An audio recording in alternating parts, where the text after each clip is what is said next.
Hi, I'm Emily Haynes. I'm Jimmy Shaw. And we're Metric. We sort of went straight from touring Fantasies right into the making of Synthetica.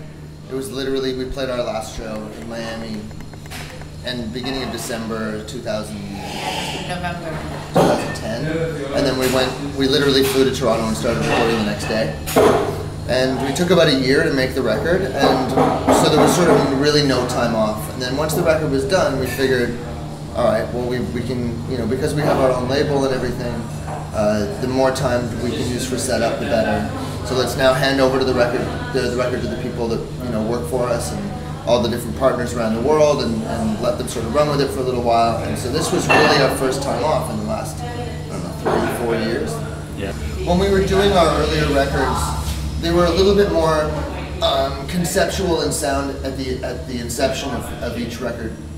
In terms of the process, and I think that when we made Old World Underground, we were sort of starting out, and we had this idea, we had a sound in our head of what we could sound like, which wasn't necessarily us because we didn't really know our identity yet, but we found our identity through that process. And then we'd been touring for a long time and become this sort of harder edged rock and roll band, a bit of like booze-soaked, whiskey-driven, The crowd surfing years. Yeah, crowd surfing years. And so we just sort of explored that territory a little bit.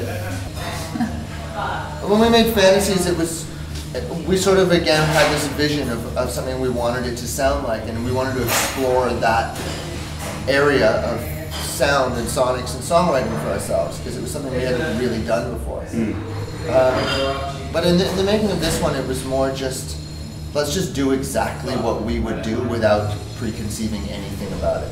And let's just be ourselves and not worry about how long it takes, not worry about time frame, not worry about choruses and verses and blah blah blah. Let's just do it and make it enjoyable in the process and see what happens. And I think that's kind of what happened.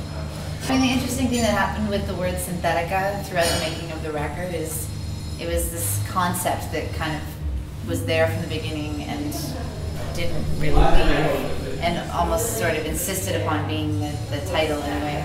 Because it's, when we look at the album now as a finished piece, it really is an examination of what is real and what is not. And that can be applied to so many aspects of your life, to your internal life, to you looking in the mirror at yourself, or looking at the external world that you live in and what you consider nature, or what you consider natural, or what you consider artificial. So it was like a lot of themes like that, and then in the writing process, various characters developed. I mean, I haven't really, writing is like my favorite part of the process of being in Metric. I'm really kind of obsessed with songwriting. I think it's the most fascinating craft.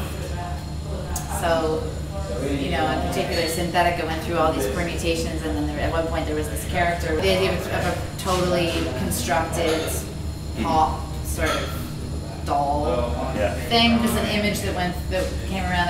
So there were all kinds of images and ideas of what the word Synthetica could be. Is it stuff? Is it like this is Synthetica? Or is it the name of a person? Or is it necessarily bad? Is it actually like kind of exotic and attractive?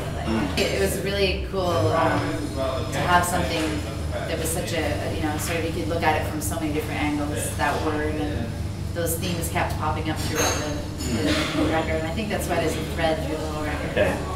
What's the kind of single most fun thing that happened in the studio while you guys were recording the new record? Lou Reed coming into the studio and singing back. Yeah, how did that happen? Yeah, absolutely. That was just really. Was that not planned? Well, it was planned, but it was a long shot, and then it just sort of worked out. And he was really cool about it, and he wanted to do it, and it was a totally bizarre vibe having him there and singing, sitting behind the console, and you guys were singing across to each other. Yeah, you wanted to sing into each other's eyes. Oh wow, really cool. Intense. So just sort of like sitting behind the console for me and pressing play, and then hearing a voice that I've heard for my entire life, like grew up on, inspired by, made me a musician. Hearing sing over one of our songs was pretty sad. Cool.